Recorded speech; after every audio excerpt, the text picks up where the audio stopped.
లక్షల కోట్ల బిజినెస్, తన కలల ప్రపంచం, దాన్ని పక్కన పెట్టి మరీ ఆర్గానిక్ ఫార్మింగ్ అని చెప్పి పిలుపునిస్తాడు హీరో. అంతే, వెంటనే యూత్ అందరూ కూడా వీకెండ్ ఆర్గానిక్ ఫార్మింగ్ అంటూ చేపడతారు. ఇది మహర్షి సినిమాలో. కానీ ఇప్పుడు ఐటీ మినిస్టర్ చేసినటువంటి పని అందరి నోట ప్రశంసలు కురిపిస్తుందని చెప్పుకోవచ్చు.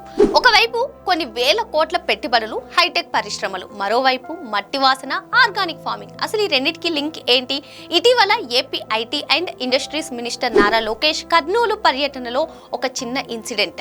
షెడ్యూల్ ఎంత బిజీగా ఉన్నా ప్రోటోకాల్ ను కూడా పక్కన పెట్టేసి మరి ఆయన పొలం బాట పెట్టారు. అసలు ఏం జరిగిందో ఈ వీడియోలో చూసేద్దాం. లోకేష్ కడప జిల్లా పర్యటనలో సోలార్ పరిశ్రమ ప్రారంభోత్సవం, పార్టీ అంతర్గత సమావేశాలతో ఆయన డైరీ ఫుల్ బిజీగా ఉంది. కానీ జమ్మలమడుగు నియోజకవర్గంలోని పెనికలపాడు గ్రామానికి చేరగానే సీన్ మారింది. అక్కడ ఒక రైతు చేస్తున్న ఆర్గానిక్ ఫార్మింగ్ గురించి విన్న లోకేష్ వెంటనే ఆయన పొలంలోకి అడుగు పెట్టారు. అక్కడ ఒక రైతు ఎటువంటి కెమికల్స్ వాడకుండా పూర్తిగా ప్రకృతి విధానంలోనే సాగు చేస్తున్నారు. ఆ కుటుంబంతో ఎంతో ఆప్యాయతగా మాట్లాడారు లోకేష్. పెట్టుబడి ఖర్చులు ఎలా తగ్గుతున్నాయి, సేంద్రియ ఎరువుల వాడకం ఎలా ఉంది, దిగుబడి ఎలా వస్తుంది అని ప్రాక్టికల్ గా అడిగి తెలుసుకున్నారు. ఒక ఐటీ మినిస్టర్ ఇలా గ్రౌండ్ లెవెల్ కి వచ్చి మట్టి మనుషులతో కలిసిపోవడం అక్కడున్న వారందరినీ ఆశ్చర్యానికి గురిచేసింది.